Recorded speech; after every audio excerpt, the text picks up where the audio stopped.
তারেক জিয়াদ বললেন, খালি ঢেউই না, সামনে তাকায় দেখো সব খ্রিস্টান মুসলমানদের বিরুদ্ধে দাঁড়ায় গেছে।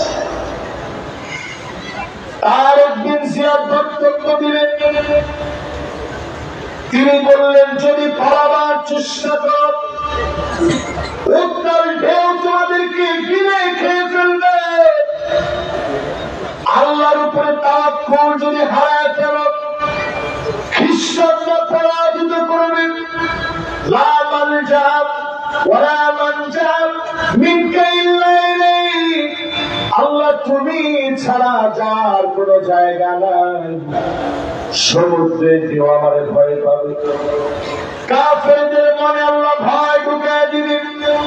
ঠিক ওই সময় খ্রিস্টানরা বলছিল, ইন্না রাআইনা কওমান মাআ তারিক বিন জিয়াদ, আমরা তারিক বিন জিয়াদের সঙ্গে যাদেরকে দেখেছি, লাউ আরাদা ইয়াখলাল জাবাল লাখলাউ, তারা যদি পাহাড়কে বলতো পাহাড় সরে যাও, ঢেউ থেমে যাও, মুহূর্তের ভিতরে ঢেউ থেমে গিয়ে পাহাড় গুলো সরে যেতে পারে। আল্লাহু আকবার।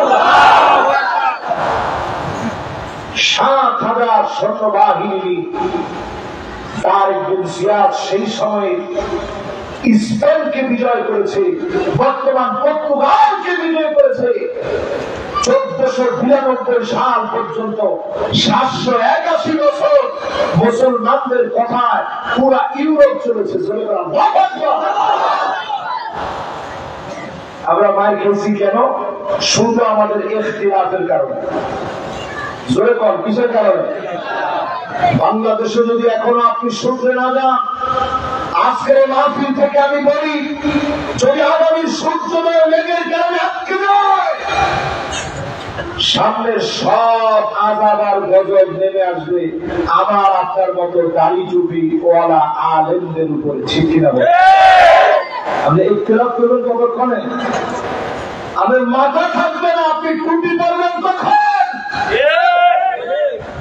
মাথা কেটে ফেলা হবে। বেশি দিন তুলে যাওয়া লাগবে না।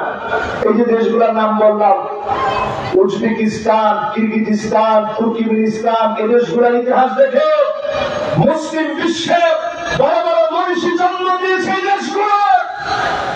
এই দেশগুলোর আলেমদেরকে গাছে গাছে লটকায় রেখেছে, আলেম যেন আগামীর প্রজন্মে তৈরি না হয়। এখন গিয়ে দেখেন ওই দেশগুলোতে তেমন আলেম নাই।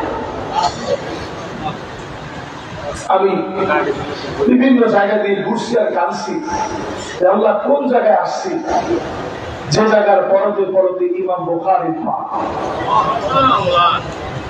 যে ইমাম বুখারী ছোটবেলায় স্বপ্ন দেখছে আল্লাহ হাবিব ঘুমায় আছে, নবীজির উপর দিয়ে মাছি উঠতেছে, তিনি দাঁড়ায় উঠছে। উনি যখন ওনার ওস্তাদের কাছে বলছে, নবীজি আরাম করছিলেন, ডিস্টার্ব করতে আসলে আমি সাথে সাথে মশা মাছি গুলাকে আমি উড়াই দিছি, দাঁড়ায় দিছি।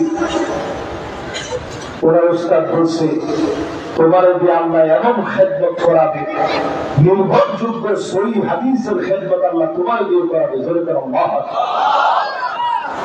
ওনার আরেক ওস্তাদ আবিদি, ইমাম বুখারীর ছোটবেলায় ওনার আম্মা স্বপ্ন দেখছে ইমাম বুখারীর পেটটা বড় হয়ে গেছে।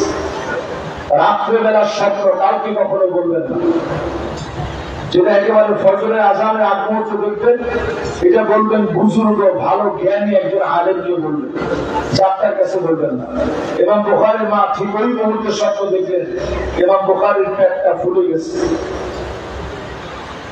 উনি সেই সময় জগৎ বিখ্যাত আলেম ইমাম আবিদি আলাইহির রহমার কাছে গিয়ে বললেন যে এরকম স্বপ্ন দেখছি, ব্যাখ্যা কি? ইমাম আবিদি বললেন, তোমার ছেলে জগৎ বিখ্যাত আলেম হবে, তার পেটটা আল্লাহ জ্ঞান দিয়ে ভরে দিবে। জোরে করে আল্লাহু আকবার। ভাইরা আমার, কয় নম্বরে ছিলেন? খেলেছে কয় নম্বর? লিল্লাহি তাকবীর। মাশাআল্লাহ, আধা ঘন্টা তো হয়ে গেছে। আপনারা ভিজুয়াল দিকে তাকায় দেখেন, আসেনি সবাই? না, মাশাআল্লাহ, একজনের দায়িত্ব দেওয়া লোকে হাতে উঠে গেছে। না না বসবো ইনশাআল্লাহ। না না উনি বসার চিন্তার মধ্যে নাই আছে ইনশাআল্লাহ। কম এবার ইনশাআল্লাহ আর বেশি করে নিব না ইনশাআল্লাহ। এরপরে করে একটু অল্প অল্প করে ব্যাখ্যা করবো ইনশাআল্লাহ, আপনাদের যেন কষ্ট না হয়। আর অল্প সময়ের ভিতরে শেষ করবো ইনশাআল্লাহ। 4 নাম্বারটা বলছি ইবাদতে, ওই যে তারিখের জিয়াদের উদাহরণ দিচ্ছি। 781 বছর মুসলমান শাসন করছে, প্রজন্মের পর প্রজন্ম শাসন তুলছে। আমি বলছিলাম মুসলমানরা 5টা শাসন দেখবে, কয়টা? নবুয়তের শাসন গেছে, খোলাফায়ে রাশিদিনদের শাসন গেছে, রাজতন্ত্র গেছে, এরপর একটা শাসন আসবে।